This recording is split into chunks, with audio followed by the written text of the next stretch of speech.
Hello anime lovers, स्वागत है आपका एनिमे लूप एक्सप्लेन चैनल पर। और आज हम देखने वाले हैं डांडारान सीजन 2 के एपिसोड नंबर 10 को। अगर आपने इससे पहले वाला एपिसोड नहीं देखा है तो डिस्क्रिप्शन पर लिंक मिल जाएगा जहां से आप पिछले एपिसोड को एंजॉय कर सकते हो। जानते हैं डांडारान सीजन 2 की आगे की कहानी को एपिसोड नंबर 10 के साथ। तो एपिसोड की शुरुआत में हमें एक नए कैरेक्टर को दिखाया जाता है जिसका नाम है केंता सकाता, जो कि 5 बजे उठता है और तैयार हो जाता है। एंड इसके बाद वो स्कूल जाने के लिए निकल जाता है। रास्ते में वो नाच गाना भी करता है, लेकिन स्कूल में जाते ही उसकी बोलती बंद हो जाती है। एंड यहाँ पर हम ओकारुन को भी देखते हैं। जब ओकारुन को मोमो से नई नई दोस्ती हुई थी, मोमो ने ओकारुन के साथ पहली बार दोस्त की जैसे बात की थी। एंड ये चीज केंता देख लेता है। केंता ओकारुन की क्लास में ही पढ़ता है एंड वो तब से ओकारुन के ऊपर नजर रखने लगता है। जब लंच टाइम में मोमो और ओकारुन एक दूसरे को ढूंढ रहे थे तो केंता ओकारुन का पीछा कर रहा था। एंड वो दोनों जब थक हार कर बेंच के ऊपर बैठ जाते हैं तो केंता ओकारुन के सामने वाली बेंच के ऊपर ही बैठा हुआ था। इसके बाद मोमो और ओकारुन आपस में टकरा जाते हैं और उन दोनों में किस हो जाती है। एंड ये चीज केंता भी देख लेता है। उस दिन के बाद से केंता ने ओकारुन से बात करने की बहुत ज्यादा कोशिश की, लेकिन वो खुद ही इंट्रोवर्ट है तो ओकारुन ने उसके ऊपर ध्यान नहीं दिया। कहानी अब प्रेजेंट पे आती है। केंता डायरेक्ट जाके ओकारुन से बात करता है कि आखिरकार तुमने मोमो को कैसे पटा लिया? तुम तो दिखने में भी अच्छे नहीं हो और तुम्हारी हाइट भी कम है, तो आखिरकार तुमने मोमो जैसे सुंदर लड़की को कैसे पटा लिया? एंड आयरा को भी, आखिरकार तुम लड़कियों में इतना ज्यादा फेमस कैसे हो? एंड ओकारुन केंता को कुछ बताता उससे पहले मोमो यहाँ पर आ जाती है एंड वो ओकारुन से कहती है कि मुझे तुम्हारी दूसरी बॉल मिल चुकी है। जो सुन के केंता शॉक हो जाता है। मोमो केंता से सॉरी बोलती है कि मैं तुम दोनों के बीच में ऐसे ही घुस गई थी। फिर वो कहती है क्या तुम ओकारुन के दोस्त हो? जिस पे केंता बोलता है हाँ, तुम हमें दोस्त कह सकती हो, वैसे भी हम बस फालतू बातें कर रहे थे। मोमो कहती है तुम दोनों दिखने में भी एक जैसे हो। एंड वो ओकारुन से फिर से कहती है ओकारुन मुझे तुम्हारी गोल्डन बॉल मिल चुकी है। और केंता को ये सुनकर ऐसा लगता है कि सुंदर लड़की को पटाने का यही रास्ता है कि उससे गंदी गंदी बातें करो। तभी इस क्लास की मॉनिटर आ जाती है एंड वो मोमो से कहती है कृपया करके तुम ऐसे ही दूसरे के क्लास में ना गुस्सा करो, ऐसा करने से बाकी लोगों की पढ़ाई में डिस्टर्ब होता है। मोमो उसे सॉरी कहती है एंड ओकारुन को लेके बाहर जाने लगती है। एंड वो मॉनिटर ओकारुन से कहती है कि तुम्हें जाने की कोई भी जरूरत नहीं है। उस मॉनिटर को ऐसा लग रहा था कि ओकारुन के ऊपर मोमो जुल्म कर रही है एंड वो मॉनिटर ओकारुन के ऊपर जुल्म नहीं होने देगी। अब वो दोनों लड़कियां लड़ाई करने लगती है एंड यहाँ पर ओकारुन की तो कोई सुन ही नहीं रहा था। एंड वहीं पर हमारी केंता महाराज सोच रही है ओकारुन के लिए 2 लड़कियां झगड़ रही हैं। ओकारुन इतना ज्यादा फेमस है, नहीं मुझे यहाँ पर कुछ करना चाहिए। एंड वो एक गंदा जोक मार देता है जिसकी वजह से सब कोई उसे देखने लगते हैं। एंड इसके बाद मोमो और ओकारुन उस अपार्टमेंट को लेफ्ट की तरफ जाने लगते हैं। एंड इसी अपार्टमेंट में ओकारुन की दूसरी बॉल है। मोमो अभी भी उस मॉनिटर से गुस्सा थी, आखिरकार उसे तुम्हारी इतनी ज्यादा चिंता क्यों है? ओकारुन कहता है मुझे भी नहीं पता, बल्कि आज से पहले तो मेरे से किसी ने बात करने की भी कोशिश नहीं की थी। एंड ये सब देखकर मुझे आज बहुत ज्यादा अच्छा लगा। मोमो कहती है क्योंकि तुम कूल बन चुके हो इसलिए सब कोई तुमसे बात करना चाहते हैं। जिस पे ओकारुन बोलता है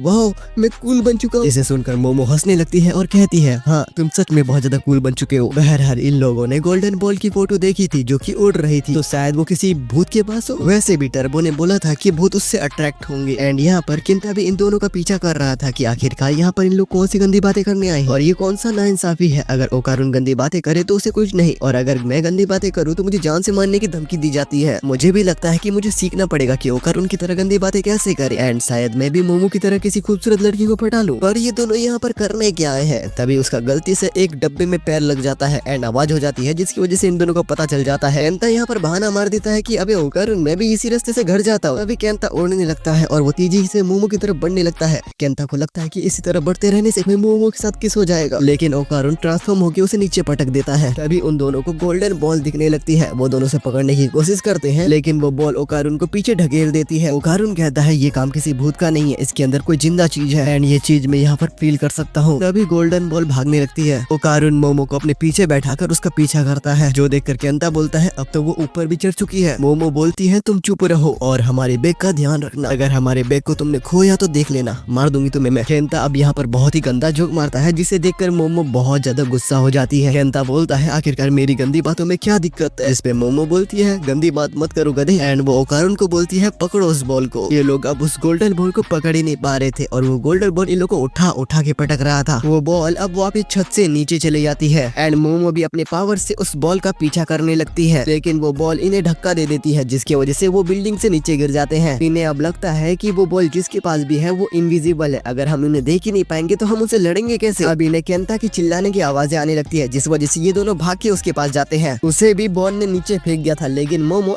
एंड टाइम में उसे बचा लेती है। मोमो अब उसके ऊपर चिल्लाने लगती है कि हमने तुम पे कहा था ना कि तुम हमारे बैग का ध्यान रखो, तुम हमारा पीछा क्यों कर रही हो। वो गोल्डन बॉल अब इनके सामने आ जाती है। केंटा अब हीरो बनते हुए कहता है कि का सामना अब मेरे से होने वाला है। वो भाग के अब उस बॉल से टक्कर मारने जाता है, लेकिन वो फिसल के गिर जाता है। केंटा अब बोलता है कि ये एंटिटी रेट्रो रिफ्लेक्शन का यूज कर रही होगी गायब होने के लिए। हम तीनों इसे अलग अलग एंगल से देख सकते हैं। जो सुन के गोल्डन बॉल यहाँ से भागने लगती है। वो दीवारें तोड़ तोड़ के जा रही थी, पर केंटा उसका पीछा करते रहता है। वहीं पर ओकारुन उसके सामने से आ जाता है एंड मोमो साइड से, जिससे वो गायब एंटिटी दिखने लगता है जिसने बॉल को पकड़ा हुआ था। मोमो अब उस बॉल को पकड़ लेती है एंड ओकारुन फुल थ्रोटल का यूज करता है। मोमो अब केंटा से पूछता है कि आखिरकार तुम्हें इस एंटिटी के वीकनेस के बारे में कैसे पता है। तो केंटा बोलता है कि अगर कोई चीज गायब है तो वो जरूर किसी तरीके का रिफ्लेक्शन टेक यूज कर रही होगी। असल में केंटा को साइंस फिक्शन के बारे में बहुत कुछ पता है। बहरहाल इन दोनों को अब उस इनविजिबल एंटिटी का असली रूप दिखने लगता है और वो एंटिटी दिखने में एक काइजू जैसा दिख रहा था, जिसे देखकर ओकारुन काफी ज्यादा खुश हो जाता है क्योंकि काइजू भी एक एलियन ही होता है। लेकिन अब इस काइजू के पास गोल्डन बॉल नहीं दिख रही थी। केंटा बोलता है तुम लोग गंदी बातें कर सकते हो तो मैं क्यों नहीं। ये लोग अब उस काइजू को करीब से देखने के लिए नीचे जाने लगते हैं और केंटा ओकारुन से पूछता है कि आखिरकार तुम लड़कियों से गंदी बातें करके उसे कैसे पटा लेते हो, मुझे भी सिखाओ ना। होमो अब उसे लात मारने लगती है कि अपनी गंदी बातें बंद करो। तभी उन लोग देखते हैं कि वो काइजू बड़ा होने लगता है एंड वो काइजू इतना बड़ा हो जाता है कि वो किसी गॉड जिला जैसा दिख रहा था। एंड इसी के साथ ये एपिसोड यहीं पर एंड हो जाता है। यह मुझे पता है कि इसका नेक्स्ट एपिसोड आ चुका है एंड मैं काफी ज्यादा लेट हूँ, तो उसके पीछे एक रीजन है जिसे मैंने कम्युनिटी पोस्ट में बता दिया था, लेकिन मैं थोड़ा सा लेजी हो गया हूँ, तो मैं वो रीजन इस वीडियो में नहीं बताना चाहता क्योंकि ये वीडियो लंबा हो जाएगा। एंड ये एपिसोड यहीं पर एंड हो जाता है।